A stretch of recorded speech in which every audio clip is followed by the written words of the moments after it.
Assalamualaikum warahmatullahi wabarakatuh.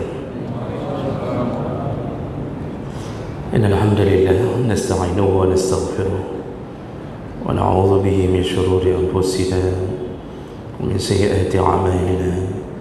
Man yahdihillahu fala mudilla lahu wa man yudlil fala hadiya lahu. Asyhadu an la ilaha illallah wahdahu la syarika lahu wa asyhadu anna Muhammadan 'abduhu wa rasuluhul karim. Allahumma salli wa sallim ala nabiyyina al-Mustafa Muhammadin wa ala alihi wa ashabihi ajma'in. Amma ba'd. Rabbi shrah li sadri wa yassir li amri wa hlul 'uqdatam min lisani yafqahu qawli. Segala puji bagi Allah. Memelihara salawat dan salam pada Rasulullah, pada keluarga dan seluruh sahabat-sahabatnya yang Allah muliakan, insyaAllah. Bapak-bapak dan ibu-ibu jamaah salat maghrib dan isya, kita akan sambung pelajaran kita, yaitu tentang fadilah beriman kepada hari akhir atau yaumul qiyamah. Di pertemuan yang lalu kita sudah membahas beberapa urusan tentang makna kiamat, kemudian kapan terjadinya kiamat, yaitu yang dipastikan terjadi di hari Jumaat, tapi tidak ada yang tahu Jumaat yang mana. Nah, kita sudah bahas bahawa nanti di hari kiamat kehidupan akan abadi dengan kehidupan yang berbeda. Tidak ada matahari, tidak ada bulan, karena semua ditenggelamkan Allah ke dalam neraka. Jadi suasana surga tidak ada malam, penduduknya tidak pernah tidur, menikmati surga. Masih tersisa sedikit mukaddimah yang perlu kita ketahui, bahawa kiamat itu tidak akan terjadi sampai yang tersisa di muka bumi hanya orang-orang yang kafir dan ahli maksiat. Semua yang mukmin, walaupun di dalam hatinya tersisa iman sebesar biji sawi, maka Allah akan cabut nyawanya sebelum terjadinya kiamat. Dan itu semua didasarkan pada beberapa hadis Nabi SAW, di antaranya dari Abdullah bin Amir, dari Abdullah bin Amr bin As radhiyallahu anhuma, Rasulullah SAW ketika menceritakan tentang keadaan orang-orang yang beriman di akhir zaman, beliau mengatakan, summa yab'asullah rihan karihil miski. Jadi detik-detik atau hari-hari menunggu datangnya kiamat, maka Allah akan mengirimkan angin, yang angin itu harumnya atau harum wanginya semerbak. Lalu kemudian massuha massul harir, sangat lembut bagaikan sutra. Ketika angin itu datang, fala tutraku nafsan fi qalbihi misqalu habbatin minal iman illa qabadathu.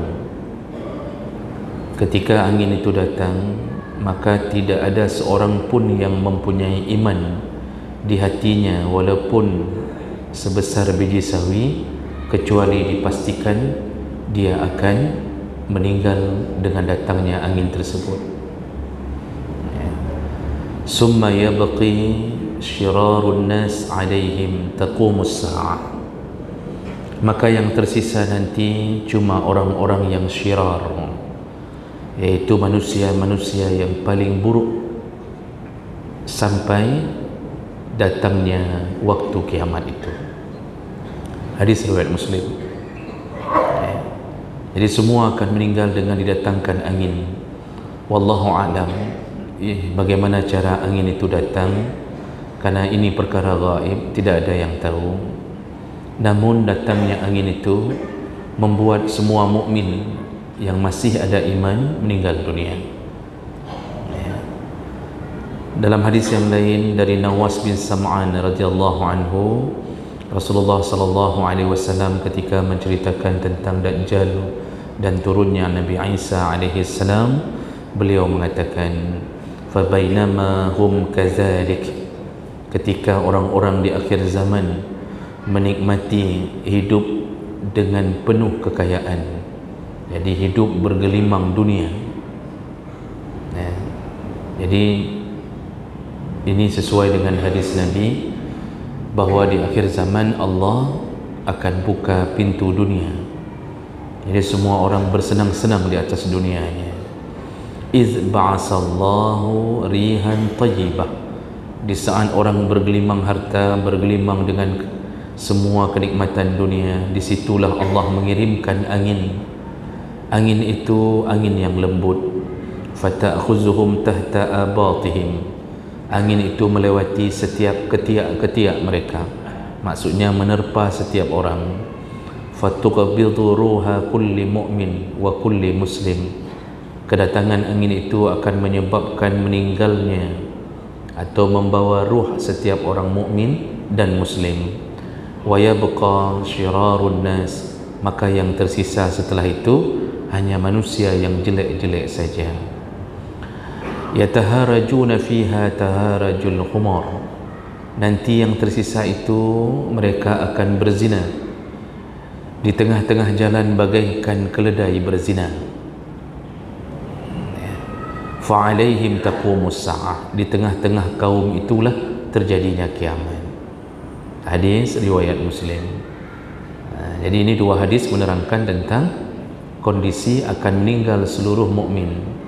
Di saat itu maksiat merajalela setelah meninggal semua mukmin, sampai Nabi membayangkan orang berzina di tengah-tengah jalan bagaikan keledai berzina atau bagaikan keledai kawin. Hari ini kan begitu, Pak. Ini sudah mulai nampak-nampak tanda orang kehilangan rasa malu. Tidak usah jauh-jauh lah, di Lot Semawi saja. Itu bagaimana mereka menikmati malam di lapangan Hira, di samping-samping jalan, tidak ada yang berani menegurnya. Kadang-kadang pemimpin disibukkan dengan pembangunan, tapi lupa menahan maksiat, padahal yang dibangun pasti akan hancur. Kesejahteraan suatu kaum, suatu negara tergantung sekali dengan ketakwaan, bukan dengan pesatnya pembangunan. Walaupun ribuan jalan tol dibangun, kalau maksiat tidak ada yang mencegahnya, tetap Allah akan hancurkan negara itu. Dan zina menjadi salah satu lambang hari ini. Kita di sini begitu keadaannya, apalagi di luar sana. Makanya keadaan ini akan terus terjadi sampai detik-detik datangnya kiamat. Dalam hadis riwayat Muslim yang lain, la taqumus sa'ah illa ala syiraril khalq, tidak akan terjadi kiamat kecuali pasti terjadi pada manusia-manusia yang paling buruk. Hum syarrun min ahlil jahiliyah, bahkan yang tersisa menjelang kiamat lebih buruk daripada keadaan di masa jahiliyah, lebih buruk lagi daripada keadaan di masa jahiliyah.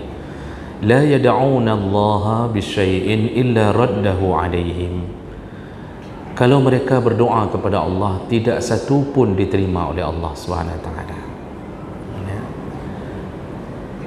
Jadi Nabi kali ini membayangkan keburukan itu ukurannya adalah lebih buruk dari masa jahiliyah, padahal masa jahiliyah itu sudah buruk sekali. Jadi ketika digambarkan dalam sejarah, sebelum dibangkitkan seorang Rasul yang bernama Muhammad, maka keadaan jahiliyah itu benar-benar di bawah titik nadir. Jadi kemaksiatan itu mereka anggap biasa. Satu kafilah akan membunuh kafilah yang lain ketika melewati perkemahan mereka. Tujuannya merampok harta. perempuan dihinakan, laki-laki mati dalam keadaan perang antar suku, saling merampok, yang perempuan dilecehkan, perempuan tidak dapat warisan, malah perempuan dijadikan warisan. Seorang istri ketika suaminya meninggal, maka dia menjadi warisan bagi anak dari suaminya. Siapa yang melemparkan handuk atau selembar kain yang kemudian tepat mengenai tubuh ibu tirinya, maka ibu tiri itu menjadi miliknya. Itu zaman jahiliyah. Seorang perempuan haid akan dikurung di kandang atau seperti mirip kandang, tidak dibolehkan bermuamalah, jadi dianggap matanya adalah mata iblis, tidak boleh dipandang. Lalu mereka ketika lahir dibunuh karena dianggap sebagai hinaan dalam sebuah keluarga. Makanya semua bayi ketika dibunuh di masa jahiliyah, nanti di hari kiamat Allah tanya, wa izal mau'udatu su'ilat bi ayyi zambin qutilat. Semua bayi-bayi ditanya, kenapa kalian dibunuh?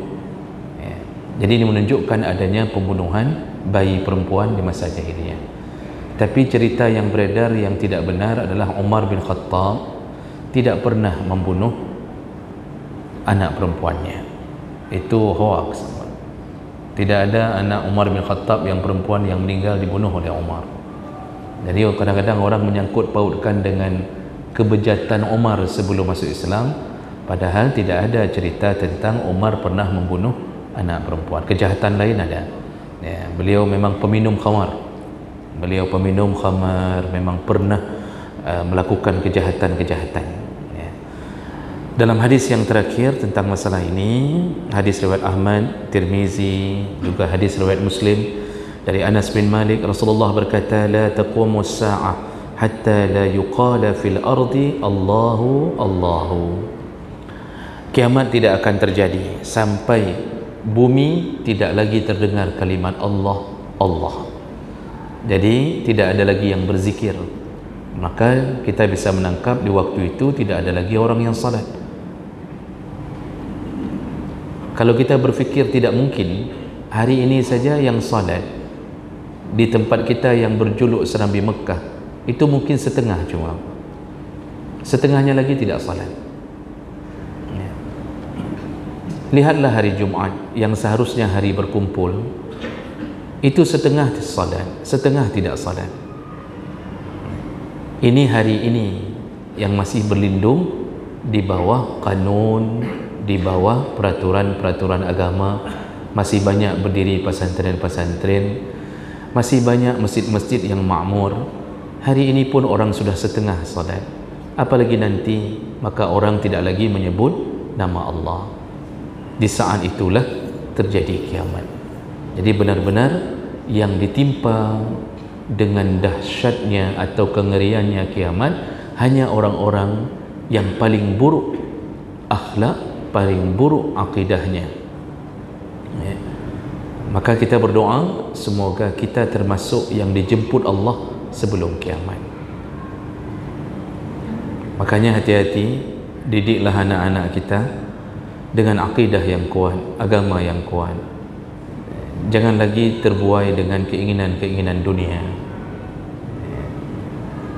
Rasulullah SAW paling khawatir kalau umatnya ketika dibuka pintu dunia, maka mereka terjerumus ke dalamnya sampai melupakan Allah. Itu yang Rasulullah paling khawatir. Makanya Rasulullah sempat berdoa, Allahumma la taj'alid dunya akbar hammina. Ya Allah, jangan jadikan dunia sebagai tuntunan hidup kami atau tujuan hidup kami. Hari ini kan begitu. Orang hari ini bercita-cita semuanya dunia. Dari kecil sudah dididik oleh ayah ibunya, cita-citanya dunia. Jadi dalam kepala ditanamkan kerja, kerja, kerja. Mahasiswa hari ini hanya untuk dapat ijazah, ilmu tidak penting. Ada yang model mengambil KKN bisa menghapus 3 pelajaran contoh. Jadi dia hapus pelajaran yang kira-kira dia anggap susah untuknya. Hanya dengan berdiri-berdiri di samping jalan, lalu dia tancapkan petunjuk-petunjuk jalan di kampung-kampung, tulis di papan-papan, lorong hantu misalnya, tulis semua. Kan pegak-pegaknya mantap mahasiswa sekarang. Nanti pulang dapat nilai, dan ada beberapa pelajaran mata kuliah yang penting terhapus. Begitu keadaan kita hari ini, digiring terus ke dunia. Yang penting Anda kerja, tidak penting Anda salat. Maka ketika kami bertanya di dalam lokal kepada mahasiswa-mahasiswa kami, berapa orang yang salat subuh, yang tunjuk tangan hanya setengah, kadang-kadang tidak sampai setengah. Yang lebih menyedihkan ketika kita tanya lulusan mana, ternyata bukan SMA Pak, 6 tahun di pesantren. Ada salat? Tidak. Anak siapa? Anak monyet kah atau anak manusia? Anak manusia. Siapa ayahnya? Muslim. Orang apa? Orang Aceh. Ibunya muslimah. Orang mana? Orang Aceh. Kita lepaskan anak begitu saja. Kita tidak sadar ketika kita meninggal, dia tidak salat, kita tidak kuatkan salatnya, hancurlah nasib kita di alam kubur nanti. Hancur. Mau keluar tidak bisa keluar, mau ingatkan tidak bisa ingatkan, mau kita datangi dia dalam mimpi dia, tidak diizinkan Allah mendatangi dia dalam mimpi. Jadi kita hanya berteriak-teriak hasil siksaan dari dikirimkan oleh anak akibat tidak salat. Setiap hari ibu mereka akan mengucapkan I love you mom, ya, aku mencintaimu ibu, padahal dia enggak salat. Yang dikirimkan ke ibunya adalah siksaan. Jadi terbodoh-bodohi dengan keadaan ini. Maka Bapak Ibu berhati-hatilah, kita menghadapi hari-hari yang semakin sulit. Ya. Makanya ku anfusakum wa ahlikum nara, jagalah dirimu, jagalah keluargamu dari api neraka. Ya. Mudah-mudahan kita, anak kita, cucu kita semua diwafatkan Allah dan tidak sempat melihat kiamat. Karena kalau sempat melihat kiamat, berarti dia dipastikan ahli neraka. Karena Nabi telah menyebutkan yang bisa melihat kengerian kiamat hanya orang-orang terburuk yang tersisa di atas dunia. Ya. Wallahu a'lam bissawab. Itu semua tentang perkara-perkara yang bersangkut dengan kiamat. Barulah kita masuk ke dalam fadilah kenapa kita harus beriman kepada hari akhir. Yang pertama yaitu beriman kepada hari akhir adalah inti dakwah dari para nabi dan rasul. Jadi nabi dan rasul ni dari mulai Nabi Allah Adam alaihi salam itu mereka punya kesamaan dalam dakwah. Masalah ibadah bisa beda-beda. Salat waktu Nabi Adam bisa berbeda dengan salatnya Nabi Nuh, salatnya Nabi Ibrahim, salatnya Nabi Muhammad sallallahu alaihi wasallam. Puasa kama kutiba alal ladzina min qablikum, pernah diberikan Allah kewajiban puasa kepada sebelum kita umat Muhammad, tapi cara puasanya berbeda-beda. Umat-umat terdahulu setelah berbuka puasa malam disuruh puasa lagi. Kita berbeda, kita paling diringankan Allah. Jadi kalau ibadah bisa beda-beda di antara para nabi, tapi ada perkara yang semua nabi sama mendakwahkannya atau sama metodenya, yaitu 3 perkara. Apa dia? Tauhid, lalu iman kepada hari kebangkitan, dan akhlak. 3 perkara ini itu semuanya sama, dimulai dari Nabi Allah Adam alaihi salam sampai Nabi Allah Muhammad, semua sama. Karena para nabi itu sebenarnya satu, mereka satu tujuan, mereka satu keturunan. Nabi Muhammad menyebutkan dalam hadis riwayat Bukhari, kata Rasulullah, ana awlan nas bi Isa bin Maryam, aku adalah orang yang lebih utama daripada Isa ibni Maryam. Jadi Nabi Muhammad ketika menyebutkan hal-hal ini, itu bukan bermakna kesombongan, tapi beliau ingin mengatakan kebenaran tentang sebuah fakta bahwa beliau lebih utama daripada nabi terdahulu. Lalu kemudian Rasulullah mengatakan fid dunya wal akhirah, baik di dunia maupun di akhirat. Di dunia Rasulullah lebih utama kerana menyempurnakan ajaran Nabi Isa. Di akhirat kita sudah bahas, hanya Rasulullah yang bisa memberi syafaat, ya, di saat nabi-nabi lain menolak memberi syafaat. Lalu Nabi menyambung, wal anbiya ikhwatul li'ulad, para nabi itu adalah saudara, semuanya satu ayah. Wa ummahatuhum syatta, walaupun punya ibu yang berbeza-beza. Wa dinuhum wahid, dan agama mereka satu, yaitu agama tauhid. Nah, jadi satu nabi itu semuanya satu turunan, ya, satu tujuan, dan mereka semua terkait-kait dalam keturunan itu.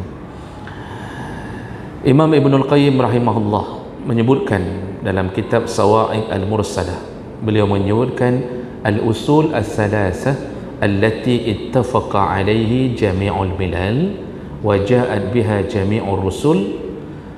Ada 3 perkara, kata Imam Ibnul Qayyim, yaitu yang sama di antara semua agama, disepakati di antara semua agama, agama samawi maksudnya, dan juga didakwahkan oleh semua rasul. Apa dia? Al-imanu billah.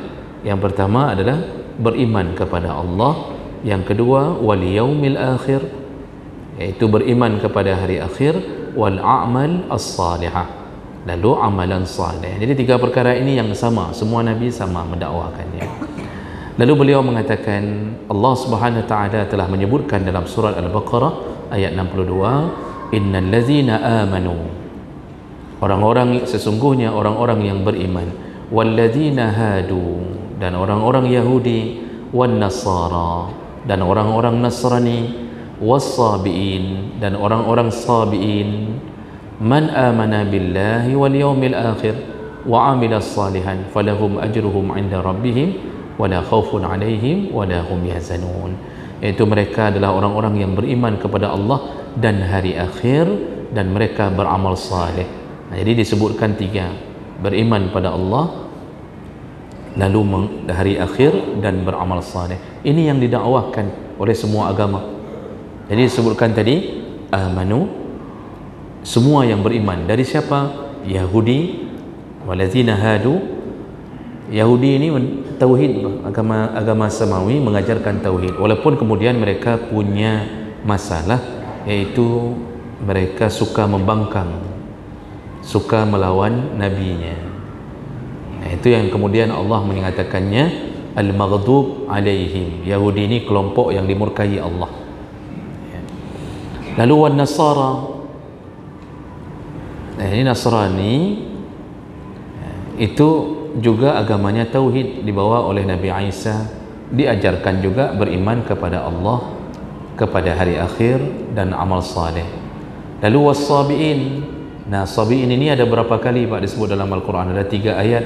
Sering kita yang hafal surah Al-Baqarah, itu menemukan kalimat sabiin. Apa itu sabiin? Sabi' itu orang-orang yang mengikuti agama yang baru. Jadi siapapun yang mengikut agama yang belum ada sebelumnya, maka disebut sabi'in. Jadi dia bisa 2 model. Ada sabi' yang lurus, sabi' yang benar, ada sabi' yang tersesat. Di masa Nabi Muhammad, sabi'in itu ya orang yang mengikuti agama Islam, dianggap Islam itu belum ada sebelumnya. Maka Nabi Muhammad pun diejek-ejek oleh Abu Lahab dalam satu hadis. Ketika Nabi Muhammad diizinkan Allah untuk berdakwah terang-terangan setelah turun surat Al-Hijr 94, Nabi Muhammad datang ke pasar-pasar, lalu dia mengatakan, qulu la ilaha illallah tuflihu. Itu Nabi itu Pak, dakwah itu resikonya itu luar biasa. Di tengah-tengah kaum musyrikin, mereka ada di sekeliling Nabi, tapi Nabi dengan beraninya mengelilingi pasar lalu berseru, ucapkanlah la ilaha illallah maka kalian akan beruntung, ucapkanlah la ilaha illallah kalian akan beruntung. Itu kata Nabi sambil keliling pasar. Itu di awal-awal dibolehkan dakwah dengan terang-terangan. Dan mulailah Nabi menerima ejekan-ejekan. Nah, lalu tidak lama ada orang dari belakang Nabi yang kemudian juga mengeraskan suaranya dengan mengatakan, innahu sabi, innahu kazib, dia itu sabi, dia itu kazib, pembohong. Dan Nabi Muhammad disebut sabi. Siapa orang itu? Ternyata dia adalah orang yang putih tinggi, dan itu adalah Abu Lahab. Begitu disebutkan dalam hadis. Jadi perawi hadis mengatakan orang itu adalah Abu Lahab di belakang Nabi, ya, yang mulai melawan, mengcounter kalimah Nabi. Abu Lahab mengatakan, yang Muhammadnya sabi, yang sabi. Jadi apa maksud Abu Lahab mengatakan sabi? Orang jahiliyah menyebut sabi karena Nabi telah mempunyai agama baru yang belum ada sebelumnya. Maksud agama baru, dia memproklamirkan agama yang bertuhankan Allah. Beliau pun disebut sabi. Maka kalau bapa baca Al-Quran, sabi itu disebut dengan orang-orang beriman. Maksudnya yang mengimani agama yang baru di sisi Allah Subhanahu wa taala di saat masa jahiliyah. Tapi kalau sekarang sabi, Islam sudah ada, kalau Allah sebutkan sabi berarti sesat. Karena agama yang sudah baku itu Islam.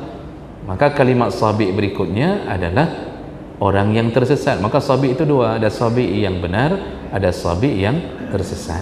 Inilah orang-orang yang kemudian agama-agama ini mendakwahkan tiga perkara itu. Jadi semua para nabi itu mendakwahkan adanya hari kebangkitan.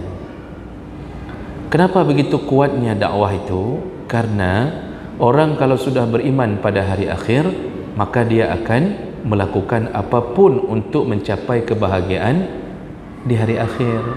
Kalau itu tidak dipercaya, maka orang tidak akan melakukan amalan apapun. Makanya dalam surat Az-Zumar ayat 30-31 Allah menyuruh memberitahu kepada umat. Allah katakan, innaka mayyitun wa innahum mayyitun. Muhammad, kamu itu mati, mereka pun, iaitu orang-orang kafir itu juga akan mati. Summa innakum yaumal qiyamah inda rabbikum takhtasimun. Nanti hari kiamat mereka dibangkitkan, lalu mereka berbantah-bantah dalam urusan ini. Maksud berbantah-bantah di antara sama kafir mengatakan, ada kok kehidupan lagi nih. Mereka sudah mulai merasakan kengerian. Dulu kita bilangnya tidak ada, ternyata kita dibangkitkan, kok tiba-tiba hidup lagi. Nah, disitulah mereka merasakan kesusahan demi kesusahan sampai dicampakkan ke dalam neraka. Lalu kemudian ya, dalam ayat yang lain, ini contoh bagaimana Allah mengajarkan para nabi untuk mengajarkan tentang adanya hari kebangkitan. Kata Allah, qul, wahai Muhammad, katakanlah, bala wa rabbi latub'asunna summa latunba'unna bima amiltum wa zalika 'ala Allahi yasir. Muhammad, kasih tahu, demi Tuhan Allah Subhanahu wa taala, atau demi Tuhanku Allah Subhanahu wa taala, semua kalian akan dibangkitkan, lalu kemudian engkau akan diberitakan kembali tentang apa yang telah kalian lakukan. Dan bagi Allah itu mudah, wazalika 'ala Allah yasir. Maksudnya mudah bagi Allah membuat hari kebangkitan. Nah, kemudian Nabi Nuh alaihi salam dalam surat Al-A'raf ayat 59 Allah menceritakan, laqad arsalna nuhan ila qaumihi, kami telah mengirimkan Nabi Nuh kepada kaumnya. Faqala, Nabi Nuh berkata kepada kaumnya, ya qaumi abudullaha ma lakum min ilahin ghairuh. Wahai kaumku, sembahlah Allah, tidak ada Tuhan selain daripadanya. Inni akhafu alaikum azab yaumin azim. Aku khawatir kepada kalian datangnya azab di hari kiamat nanti. Jadi Nabi Nuh pun mengabarkan adanya hari kiamat. Jadi semua para nabi menceritakan masalah itu. Orang-orang terdahulu di masa jahiliyah, di masa hidupnya Nabi, itu mengingkari, makanya didakwahkan terus-terusan. Contohnya dalam surat Yasin 78-79 Allah menyebutkan wa daraba lana masalan wa nasiya khalqah qala man yuhyil 'idhama wa hiya ramim. Jadi orang-orang kafir itu mereka berkata, siapa yang bisa menghidupkan tulang belulang setelah hancur lebur di dalam tanah? Mana mungkin tulang belulang yang sudah hancur bisa kembali menjadi orang? Nggak mungkin. Nah, jadi logika mereka tidak bisa paham bahwa kita akan bangkit kembali. Nah, disitulah kemudian Allah mengatakan, "Qul Muhammad, kasih tahu kepada mereka, yuhyiha alladhi ansha'aha awwala marrah wa huwa bikulli khalqin alim." Sebagaimana Allah mampu menciptakan engkau kali pertama, maka begitulah bagi Allah bisa mengubah, bisa membangkitkan engkau kali kedua. Ya, artinya itu kecil bagi Allah Subhanahu wa taala. Dalam Ar-Rum, wa huwa allazi yabda'ul khalqa summa yu'iduhu wa huwa ahwanu alayhi. Allah bisa menciptakan kalian atau mereka di awal penciptaan, maka lebih mudah untuk dibentuk kembali. Dan itu ahwan, itu mudah sekali bagi Allah. Jadi ini Allah jawab untuk mengingkari keadaan orang-orang kafir yang tidak percaya datangnya hari kebangkitan. Makanya kan waktu Nabi Uzair tertidur kan, khimarnya, keledainya kan itu ikut tertidur sampai 100 tahun, sampai beliau sendiri pun merasa seakan-akan baru tertidur sebentar saja, dan kemudian dibangkitkan. Jadi Allah kalau cerita memberi tamsilan-tamsilan tentang nanti mudah bagi Allah membangkitkan, Allah beri cerita-cerita dan kejadian-kejadian yang aneh tapi nyata. Ashabul Kahfi itu cerita yang paling dikenal, masyhur, untuk membuktikan bahwa begitu mudah Allah setelah mematikan hamba, menidurkannya selama 309 tahun, lalu Allah bangkitkan kembali.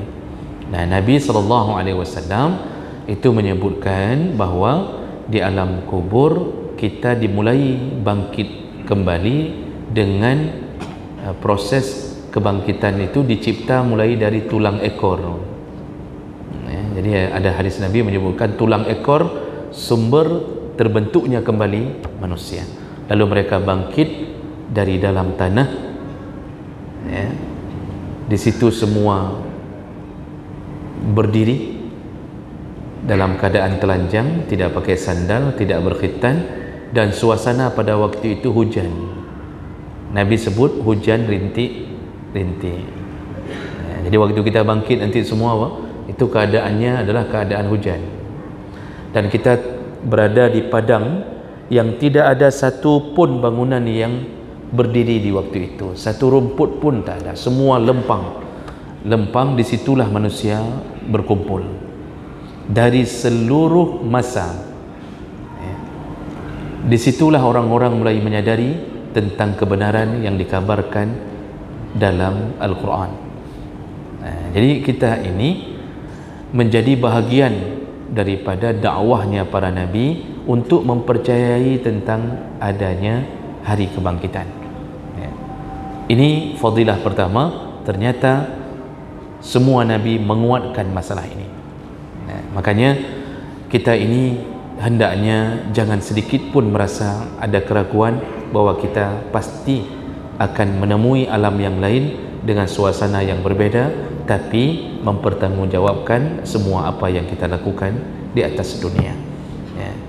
Ini yang bisa kita kabarkan pada malam ini, karena azan sudah berbunyi. InsyaAllah kita sambung di pertemuan yang akan datang.